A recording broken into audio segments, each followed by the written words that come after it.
Bienvenue sur ce podcast Design Your Life. Je vous souhaite déjà une très bonne écoute. Bonjour tout le monde, j'espère que vous allez bien.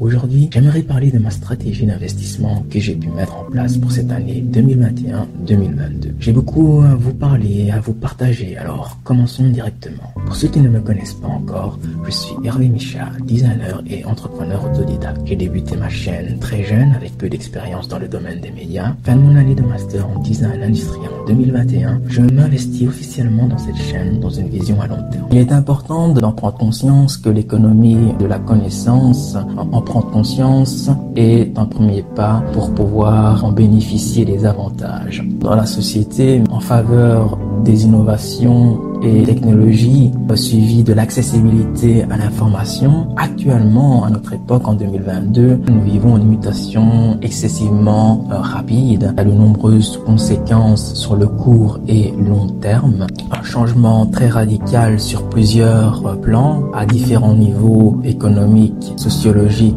sociétal, culturel, sanitaire et pandémique. Effectivement, le contexte actuel nous permet de recenser l'état instable des employés en termes de carrière professionnelle qui donne suite à des répercussions et des conséquences sur le plan personnel. La question qui me vient à l'esprit actuellement repose sur celle-ci. Pouvons-nous encore nous appuyer sur cette fiabilité en termes de contrat, soit l'obtention d'un CDD ou d'un CDI, et cela dans une optique à long terme? Il ne s'agit plus de chercher l'information. L'information est accessible par les innovations, la technologie. Pourquoi investir sur cette stratégie d'investissement personnel? Le marché international est très compétitif. Beaucoup d'entreprises exigent de nombreuses performances, compétences en termes de soft skills et hard skills auprès de leurs employés. C'est dans cette optique qu'il me semble intéressant d'axer son attention sur l'économie de la connaissance et de l'information.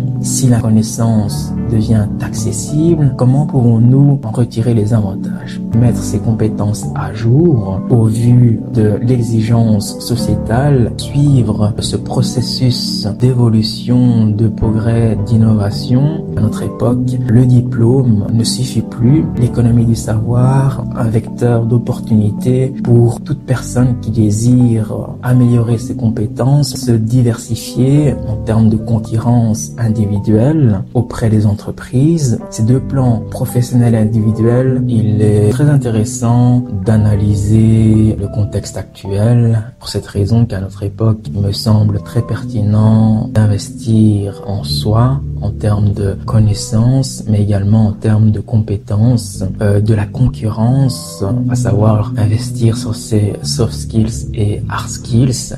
Investir en soi, la meilleure stratégie d'adaptation dans le contexte actuel en 2022, mais aussi sur le long terme.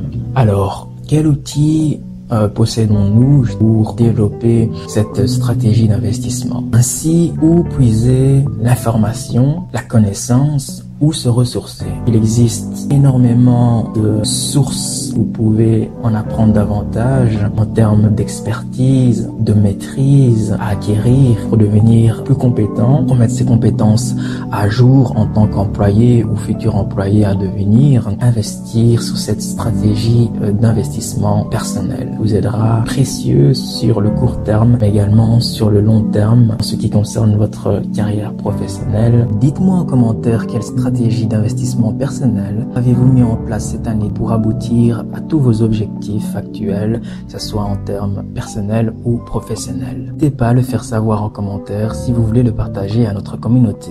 Merci.